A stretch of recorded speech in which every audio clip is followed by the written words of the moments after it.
چلو چلو کے ایم سی ہیڈ آفس چلو، 1 اکتوبر 2020 کے لیے ایک احتجاجی مظاہرے کا اعلان کیا گیا۔ بلدیہ جنوبی کے یونین کے رہنماؤں نے واضح طور پر کہہ دیا گیا ہے کہ بلدیاتی اداروں کے ریٹائر ملازمین کا 1 اکتوبر کو ایک احتجاجی پروگرام کا انعقاد کیا گیا ہے اور صبح 9 بجے تمام دفاتروں میں تالے لگا کر کے ایم سی کا گھیراؤ کیا جائے گا، جو کہ نہ تو ریٹائر ملازمین کو بڑی ہوئی تنخواہیں دے رہی ہے، نہ ان کے فنڈز دے رہی ہے۔ اور انہوں نے تمام ملازمین جس میں K D A, Sindh building control authority, water board, D M Cs, K M Cs, L D A, M D A کے ملازمین سے اپیل کی ہے کہ وہ 1 اکتوبر کو صبح 9 بجے کے ایم سی آفس پہنچے۔ مزید ہم سنوا دیتے ہیں وہ کیا کہہ رہے ہیں، سنیے انہی کی زبانی۔ عزیز عارف صاحب پچھلے 15-20 سال سے ریٹائر ملازمین کا ہمدرد ہے اور وہ یہ آواز اٹھاتے رہے ہیں، تو میں عزیز عارف صاحب سے بھی گزارش کرتا ہوں کہ خدا کے لیے تمام اینکر ہاؤ محمد الیاس جدون سے ملو، ہم آپ کو سب چیزیں دکھائیں گے، تمام ثبوت دکھائیں گے۔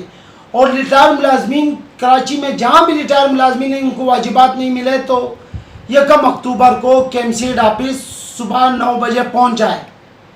ہم ڈی ایم سی ساؤتھ میں صبح 9 بجے جمع ہوں گے، اس کے بعد وہاں کے ایم سی آفس جائیں گے۔ تو تمام ریٹائر ملازمین سے میری اپیل ہے کہ 1 اکتوبر بروز جمعرات سب ڈی ایم سی ساؤتھ میں جمع ہوں گے اور یہاں سے 9 بجے نکلیں گے۔ تو تمام لوگوں سے میری ایک پھر گزارش ہے اور حکومت سے گزارش ہے کہ یہ اپیل سن لیں۔ اگر یہ اپیل نہیں سنیں گے اور اتنا بڑے احتجاج کی نوٹس نہیں لیں گے تو پھر ہم اجتماعی خودکشیاں کریں گے۔ اس کے بعد ہم پہلے پرامن احتجاج کرنے جا رہے ہیں، اگر وہ نہیں سنیں گے تو پھر یہاں ریٹائر ملازمین اپنے آپ پر تیل چھڑک کے آگ لگائیں گے۔ اس کے بعد تو خدا کے لیے اس نوبت تک بات نہ جائے اور ہزاروں ملازمین کی یہ اپیل سن لے۔ وزیر اعظم نوٹس لے، خرم شاہ زمان نوٹس لے، بلاول صاحب نوٹس لے، وزیر بلدیات